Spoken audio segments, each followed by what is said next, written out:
एक नगर में एक धनी व्यापारी रहता था। उसकी दो बेटियां थीं। बड़ी बेटी का नाम माधुरी और छोटी का नाम माधवी था। दोनों में से माधवी ज्यादा सुंदर थी। इसी वजह से माधुरी उससे जला करती थी। स्वभाव से माधवी नम्र और दयालु थी, जबकि माधुरी बहुत गुस्सैल, लालची और स्वार्थी थी।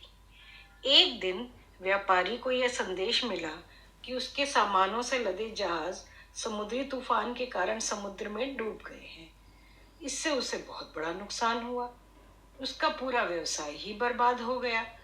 घर को छोड़कर उसके पास कुछ भी न बचा और वे तंगी में जीवन काटने को विवश हो गए। आलीशान जीवन जीने की आदि व्यापारी की बेटी माधुरी इन हालातों के लिए पूरा दिन अपने पिता को बुरा भला कहती रहती थी और शिकायतें करती थी। घर का कोई भी काम भी नहीं करती थी, पर माधवी इस हालात में भी खुश थी। वह पूरे दिन घर का काम करती थी, साथ ही पिता को भी खुश रखने की कोशिश करती थी। कुछ महीनों बाद एक दिन व्यापारी को पता चला कि उसका एक जहाज बंदरगाह पर पहुंच गया है। उसने तुरंत ही बंदरगाह जाने की तैयारी कर ली। जाने से पहले उसने अपनी बेटियों से पूछा कि वापसी में वह उनके लिए क्या लेकर आए। माधुरी ने सुंदर कपड़े, जूते, हार, इस तरह की अन्य चीजें लाने के लिए कहा। माधवी अपने पिता की हालात जानती थी, इसलिए उसने अपने पिता से बस एक सुंदर लाल गुलाब का फूल लाने को कहा।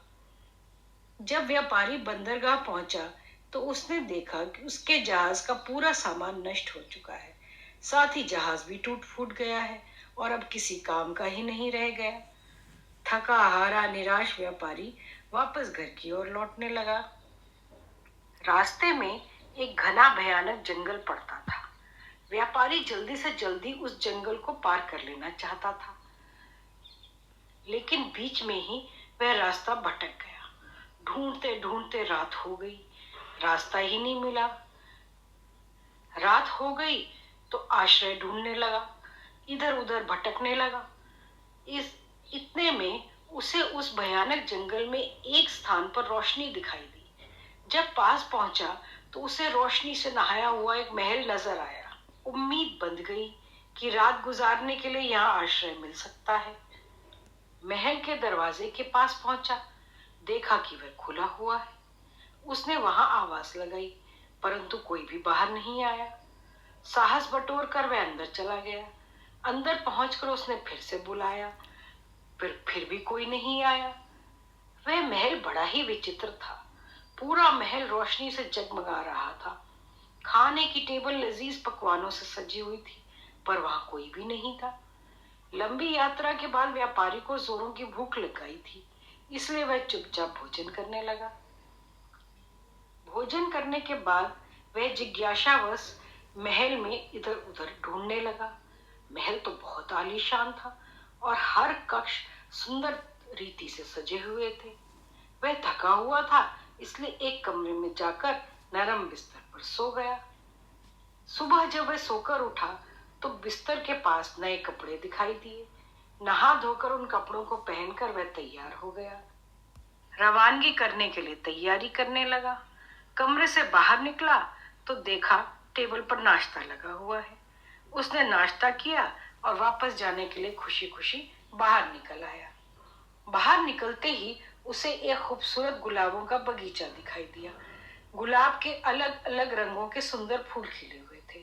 उसे देखकर उसे माधवी से किया हुआ वादा याद आ गया। उसने सोचा, मैं माधुरी की इच्छा तो पूरी नहीं कर सका, पर कम से कम माधवी की इच्छा तो पूरी कर सकता हूँ। यह सोचकर जैसे ही उसने लाल गुलाब का फूल तोड़ने के लिए हाथ बढ़ाया, उसे एक भयानक हंसी सुनाई दी। डर के मारे उसने अपना हाथ पीछे खींच लिया। देखा सामने एक डरावना राक्षस खड़ा है। राक्षस की आंखें अंगारों की तरह लाल थी। व्यापारी को घूरते हुए गुस्से में गुर्राया, दुष्ट व्यक्ति, मैंने तुम्हें अपने महल में आश्रय दिया, खाने के लिए लजीज भोजन दिया, सोने के लिए नरम बिस्तर और पहनने के लिए नए कपड़े दिए।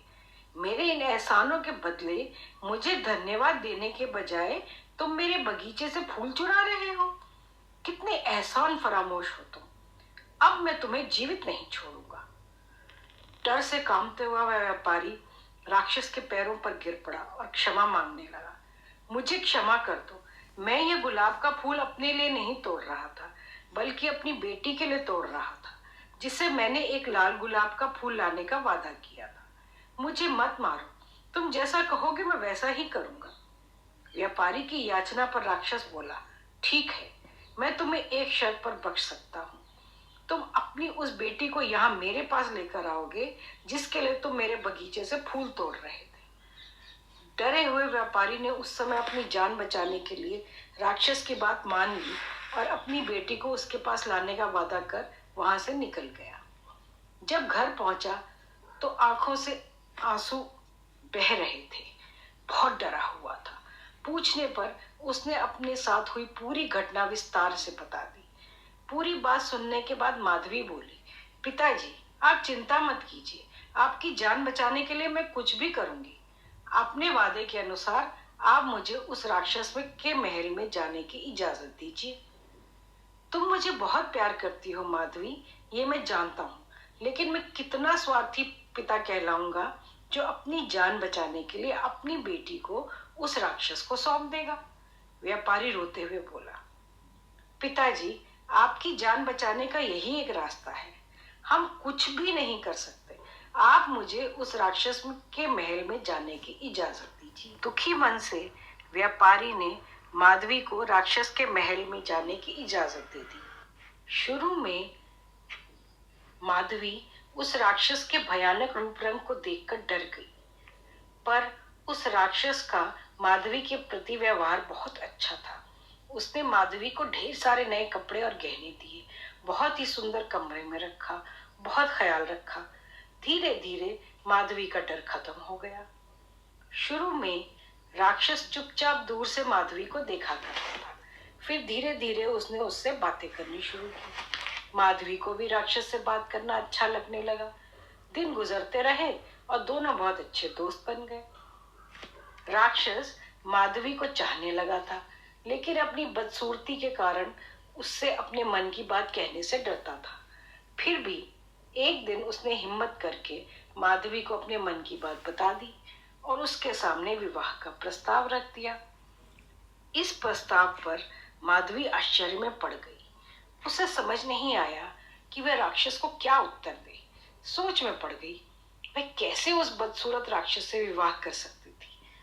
पर वह उसकी भावनाओं को भी ठेस नहीं पहुंचाना चाहती थी, क्योंकि वह बहुत ही दयालु था और उसने उसके पिता के प्राण भी नहीं लिए थे। माधवी घबराते हुए बोली, मैं इसका अभी कोई उत्तर नहीं दे सकती। माधवी की बात पूरी होने से पहले ही राक्षस उसका उत्तर समझ गया और बात काट कर बोला, कोई बात नहीं माधवी, मैं तुम्हारी स्थिति समझता हूँ, मुझे तुम्हारी बात का बुरा नहीं लगा है। इतना कहकर वो वहां से चला गया।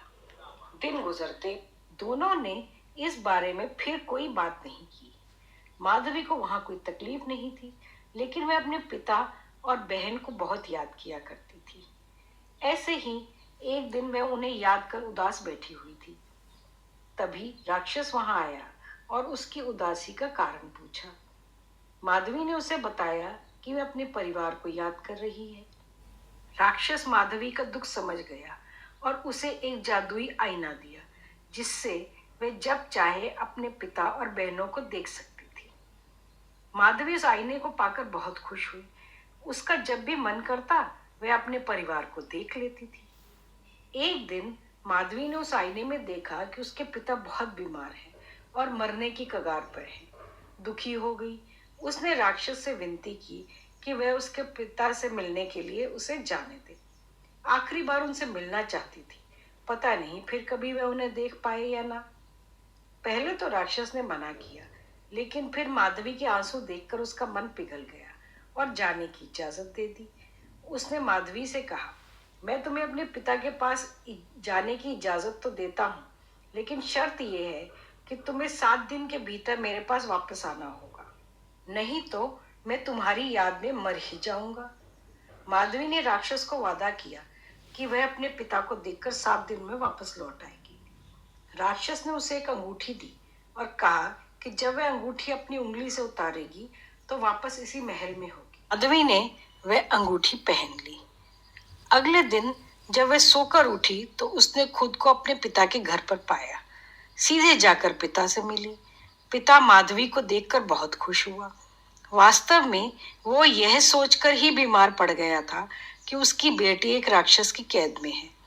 माधवी ने उस राक्षस के बारे में विस्तार से बताया कि वह उसके साथ बहुत अच्छा व्यवहार करता है और उसे कोई तकलीफ नहीं होने देता। माधवी की खैरियत जानकर व्यापारी धीरे धीरे ठीक होने लगा। वहां रहते हुए माधवी को राक्षस की याद आने लगी। साथ रहते रहते उसे एक आदत पड़ गई थी। असल में उसके अच्छे और दयालु स्वभाव के कारण वह उससे प्रेम करने लगी थी। एक दिन माधुरी, जिसका विवाह हो चुका था, उससे मिलने आई। माधवी ने उसे राक्षस के घर के आरामदायक जीवन के बारे में बताया। सुनकर माधुरी तो जल उठी। जब उसे पता चला कि माधवी को 7 दिन के भीतर वापस राक्षस के महल जाना है, तो उसने झूठे आंसुओं की बदौलत माधवी को वहीं कुछ दिन और रोक लिया। वास्तव में उसकी यह योजना थी ताकि राक्षस को माधवी पर गुस्सा आए और वह उसे मार डाले। उधर राक्षस माधवी का इंतजार कर रहा था। 7 दिन पूरे होने के बाद भी माधवी के वापस न आने पर वह तड़पने लगा। उधर माधवी भी उससे याद कर रही थी। एक रात माधवी ने सपना देखा कि राक्षस गिरा हुआ है और मर रहा है। उसकी नींद टूट गई। उसे अपना वादा ना निभाने पर बहुत पछतावा हुआ।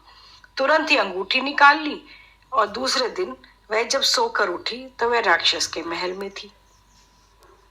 माधवी ने दिन भर राक्षस का इंतजार किया, पर वह उससे मिलने नहीं पहुंचा। फिर वो पूरे महल में उसे ढूंढने लग गई। एक कमरे में उसे वह राक्षस बिस्तर पर बीमार पड़ा हुआ दिखा। बहुत ही कमजोर नजर आ रहा था। ऐसे लग रहा था जैसे बिल्कुल मरने की कगार पर है। माधवी जल्दी से उसके पास गई और बोली, ये तुम्हें क्या हो गया है? मैंने तुमसे कहा था ना कि यदि तुम नहीं आई तो मैं तुम्हारी याद में ही मर जाऊंगा। माधवी ने अपने देर से आने के लिए उससे क्षमा मांगी और कहने लगी, तुम मुझे छोड़कर मत जाना। मैं तुम्हारे बिना नहीं रह सकती। मैं तुमसे प्रेम करने लगी हूँ। मुझसे विवाह कर लो। माधवी का इतना कहना था कि एक चमत्कार हुआ और वह राक्षस एक सुंदर नौजवान राजकुमार में बदल गया। माधवी यह देखकर तो आश्चर्यचकित ही रह गई। राजकुमार ने उसे बताया, मैं एक जादूगरनी के श्राप के कारण राक्षस बन गया था। कई वर्षों तक इस रूप में रहा। यह श्राप तभी टूटता जब कोई मेरी बदसूरती के बाद भी मुझसे सच्चा प्रेम करता। आज तुम्हारे सच्चे प्रेम के कारण यह श्राप टूट गया है और मैं वापस अपने असली रूप में आ गया हूँ। माधवी उसे देखकर बहुत खुश हुई।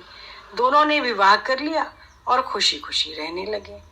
हमारी कहानी तो यहीं खत्म हुई। ऐसी ही और कहानियां सुनने के लिए हमारे चैनल को सब्सक्राइब करें। शेयर और लाइक करना तो बिल्कुल भी ना भूलें। धन्यवाद।